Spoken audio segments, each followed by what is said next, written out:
સ્વાગત છે તમારું મારી ગુજરાતી રસોઈ ટિપ્સ ચેનલમાં। તો આજે આપણે બનાવીશું સોજીનો હેલ્ધી નાસ્તો। તો આ સોજીનો હેલ્ધી નાસ્તો તમે ઘરે ખૂબ ઓછા સમયની અંદર બનાવી શકો છો। તો ચલો આપણે સોજીનો હેલ્ધી નાસ્તો બનાવવાનું શરૂ કરીએ। તો સોજીનો હેલ્ધી નાસ્તો બનાવવા માટે મેં અહીંયા એક નાની વાટકી જેટલો અહીંયા સોજી લીધો છે। તો જે આ રીતનો મોટો આવતો હોય તે લેવાનો છે। તો હવે આપણે સોજીને એક બાઉલની અંદર લઈ લઈશું। સાથે જ આપણે થોડું પાણી ઉમેરીને સોજીને આપણે અહીંયા મિક્સ કરી લઈશું। તો આ રીતે તમારે અહીંયા થોડું પાણી ઉમેરીને સોજીને સરસ મિક્સ કરી લેવાનો છે।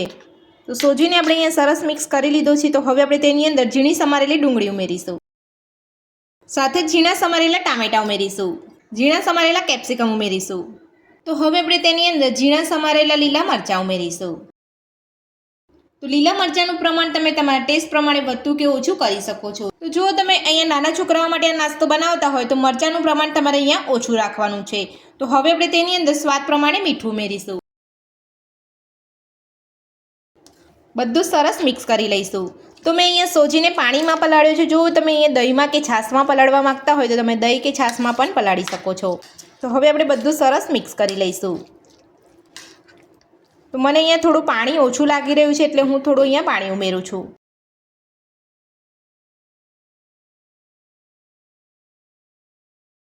તો પાણી ઉમેરીને આપણે અહીંયા સરસ મિક્સ કરી લીધું છે। તો હવે આપણે તેને ઢાંકીને 10 મિનિટ માટે રહેવા દઈશું। તો નાસ્તાના ખીરાને ઢાંકી અહીંયા 10 મિનિટ જેટલો સમય થઈ ગયો છે। તો હવે આપણે ચેક કરી લઈશું। તો તમે અહીંયા જોઈ શકો છો એકદમ સરસ રીતે આપણો અહીંયા સોજી ફૂલી ગયો છે। તો હવે આપણે અહીંયા નાસ્તાનો વઘાર તૈયાર કરીશું। તો નાસ્તાનો વઘાર કરવા માટે મેં ગેસ ઉપર અહીંયા એક વઘાર્યું રાખ્યું છે। તેની અંદર 2 ચમચી તેલ ઉમેરીશું। તેલને આપણે ગરમ થવા દઈશું। તો તેલ આપણું અહીંયા ગરમ થઈ ગયું છે। તો હવે આપણે તેની અંદર નાની અડધી ચમચી જેટલી રાઈ ઉમેરીશું। ગેસની ફ્લેમ બંધ કરી દઈશું। નાની અડધી ચમચી જેટલું જીરું ઉમેરીશું। નાની 1 ચમચી જેટલા સફેદ તલ ઉમેરીશું અને બધો જ વઘાર આપણે ખીરામાં લઈ લઈશું। બધું સરસ મિક્સ કરી લઈશું। તો બધું સરસ આપણે અહીંયા મિક્સ કરી લીધું છે। તો હવે આપણે તેની અંદર થોડા લીલા ધાણા ઉમેરી દઈશું। લીલા ધાણા ઉમેરીને બધું સરસ મિક્સ કરી લઈશું। તો નાસ્તાનું ખીરું બનીને આપણું અહીંયા તૈયાર છે। તો હવે આપણે તેની અંદરથી નાસ્તો બનાવીશું। તો નાસ્તો બનાવવા માટે મેં અહીંયા ગેસ ઉપર એક પેન રાખ્યું છે। તો પેનની અંદર આપણે 2 ચમચી જેટલું તેલ ઉમેરીશું। તેલને ગરમ થવા દઈશું। તો તેલ આપણું ગરમ થઈ ગયું છે। તો હવે આપણે તેની અંદર જે નાસ્તાનું ખીરું બનાવ્યું હતું તે લઈ લઈશું।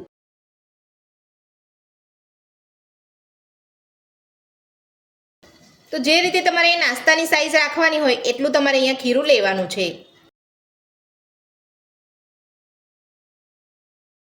તો હું અહીંયા પેનની અંદર 3 નાસ્તા એકસાથે અહીંયા બનાવી રહી છું।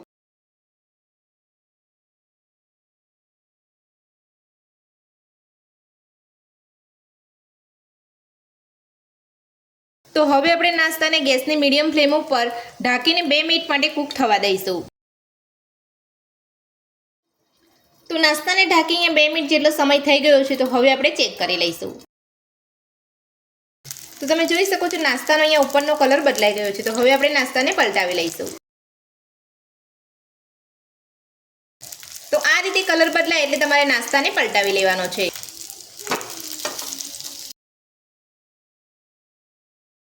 તો હવે આપણે બીજી બાજુ પણ એ જ રીતે નાસ્તાને ઢાંકણ ઢાંકીને 2 મિનિટ માટે કૂક થવા દઈશું। તો બીજી બાજુ પણ નાસ્તાને ફેરવ્યા પછી અહીંયા 2 મિનિટ જેટલો સમય થઈ ગયો છે। તો હવે આપણે ચેક કરી લઈશું।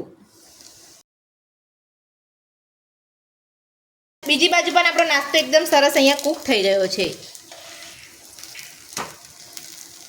તો બંને બાજુ આપણો એકદમ સરસ અહીંયા નાસ્તો કૂક થઈ ગયો છે। તો હવે આપણે આ જ રીતે બીજો નાસ્તો પણ બનાવી લઈશું। તો આ રીતે તમારે ગેસની મીડિયમ ફ્લેમ પર જ તમારે બીજો નાસ્તો બનાવવાનો છે। તો ઝટપટ બનીને તૈયાર થઈ જાય તેવો સોજીનો હેલ્ધી નાસ્તો બનીને તૈયાર છે। તો તમે અહીંયા જોઈ શકો છો આપણો નાસ્તો એકદમ સરસ અહીંયા બન્યો છે। તો આપણો નાસ્તો એકદમ સોફ્ટ બનીને તૈયાર થયો છે। તો સોજીનો હેલ્ધી અને ટેસ્ટી નાસ્તો બનાવવાની રીત તમને મારી કેવી લાગી મને કોમેન્ટ બોક્સમાં કોમેન્ટ કરીને જરૂરથી જણાવજો। અને મારી આ રીતે તમે એકવાર બનાવવાનું જરૂરથી ટ્રાય કરજો। જો રેસીપી પસંદ આવી તો વિડીયોને લાઇક કરજો, ચેનલને સબસ્ક્રાઇબ કરજો, તમારા મિત્રોને જરૂરથી શેર કરજો। Thank you.